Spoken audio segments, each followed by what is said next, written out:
Assalamualaikum warahmatullahi wabarakatuh. Apexer ada hantar RAM gaming terbaru mereka untuk saya review, iaitu Apexer Panther DDR5 RGB. Cuma itulah, tentang RAM ni tak banyak yang saya boleh ulas produk tu sendiri. Sekadar dia punya design, dia punya exterior, kemudian dia punya speed, kemudian dia punya class, dan sesetengah RAM mungkin saya boleh sentuh tentang compatibility. So, dalam video kali ni, selain dari cerita tentang Apexer Panther DDR5 RGB ni, saya nak bincang dengan anda, adakah kapasiti RAM mempengaruhi performance gaming satu-satu PC. Sebagai contoh, kita pakai RAM 8GB, bila kita main game kita dapat 100 FPS. So, bila kita upgrade ke 16GB, adakah performance kita akan jadi 150 FPS? Saya dah buat eksperimen, saya akan tunjuk kepada anda result dia macam mana dan kita ulas serba sedikit berkenaan result yang saya dapat tu. Anda bersama saya, Ashraf Jeffrey, dalam channel YouTube Mona Lisa. Kalau anda belum tekan butang subscribe, pastikan anda tekan butang subscribe dan juga butang loceng yang ada dekat tepi dia. Jom.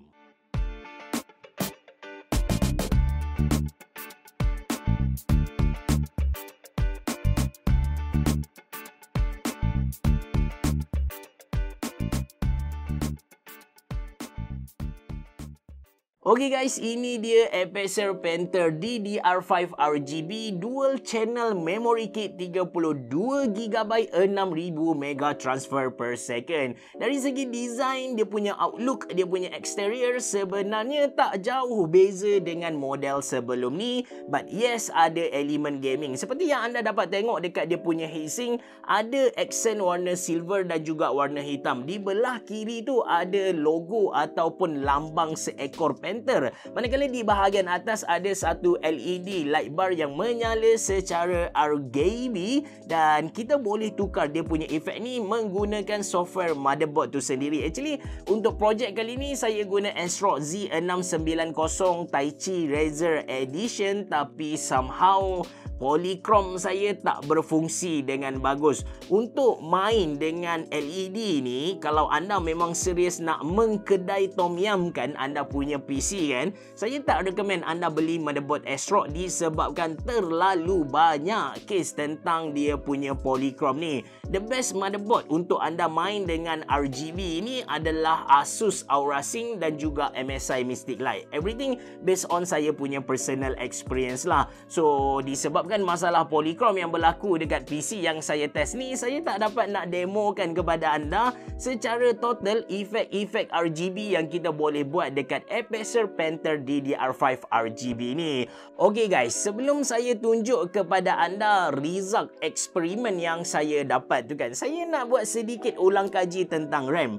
Apa itu RAM dan bagaimana RAM berfungsi? Basically, kita punya PC ni ada dua jenis memori, ada dua jenis ingatan guys. Kita ada memori kekal dengan memori sementara. Memori kekal refer kepada hard disk, SSD dan juga SSHD. Manakala untuk memori sementara, kita refer kepada something like Apexer Panther DDR5 RGB ataupun RAM tu sendiri. Okey, untuk faham bagaimana RAM berfungsi, saya suka analogi tukang masak. Bagaimana tukang masak tu sediakan barang dia, bagaimana dia nak completekan satu jenis lauk. Okey, tukang masak sebelum dia siapkan satu-satu juadah tu kan, okey, apa yang dia buat ialah dia kena ambil bahan mentah dari dia punya peti, letak di atas meja untuk preparation, macam contoh defrost ataupun potong dan sebagainya. Kemudian yang dah siap disediakan tadi, dia akan masukkan ke dalam kuali dan dia masak dekat situ. Ketung ketang, something like that. So, apa yang kita boleh umpamakan dekat sini, peti sejuk tadi kita boleh umpamakan sebagai kita punya hard disk. Bahan mentah adalah data-data ataupun software yang kita install masuk ke dalam dia.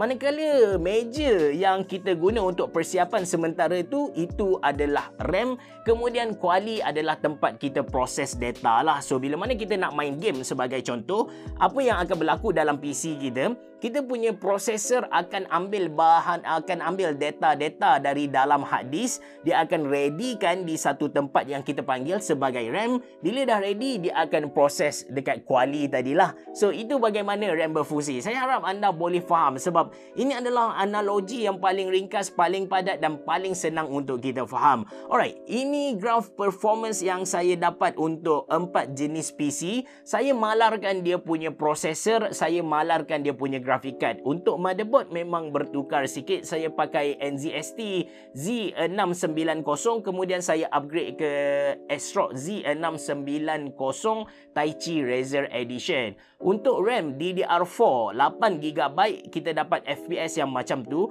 tapi bila kita upgrade ke 16GB DDR4 kita akan nampak satu improvement yang agak ketara. Tapi untuk RAM DDR4 16GB bila kita bandingkan dengan RAM DDR5 16GB, RAM DDR5 32GB, kita tak nampak sebarang improvement. Dari graf ni ada dua benda yang kita boleh bincang. Yang pertama, dari sinilah kita dapat simpulkan yang yes, capacity RAM mempengaruhi performance satu-satu game. Tapi yang kedua, adakah cukup 16GB untuk gaming tahun 2023? So, kita kena faham bagaimana RAM tu berfungsi secara teknikal.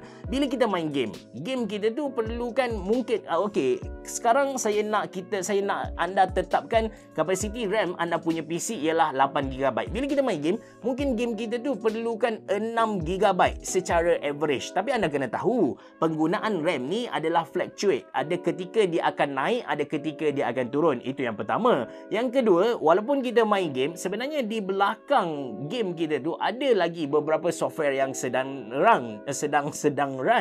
So, katakan kita tengah main game, sampai satu tempat ataupun sampai satu ketika, sebenarnya penggunaan RAM tu dia akan mencanak naik. Sepatutnya dia pergi, bila campur dengan semua background software dekat belakang tu, sepatutnya dia pergi ke 9GB. Tapi disebabkan PC kita 8GB tadi kan, apa yang PC kita akan buat ialah dia akan rendahkan performance gaming kita. Dia akan rendahkan RAM usage untuk kita punya game. That's why FPS dalam game kita akan drop ataupun rendah lah. Bagaimana kalau kita upgrade RAM kita dari 8GB ke 16GB? So tadi bila dia naik mencanak tu, dia pergi ke 9GB, which is masih ada lagi headroom untuk RAM 16GB. That's why kita boleh nampak lah, bila kita upgrade RAM dari 8GB ke 16GB, performance gaming kita akan naik secara ketara. So sebab apa? Sebab berlaku headroom ataupun 16GB tu masih lagi kosong berbanding dengan 8GB tadi. Okey.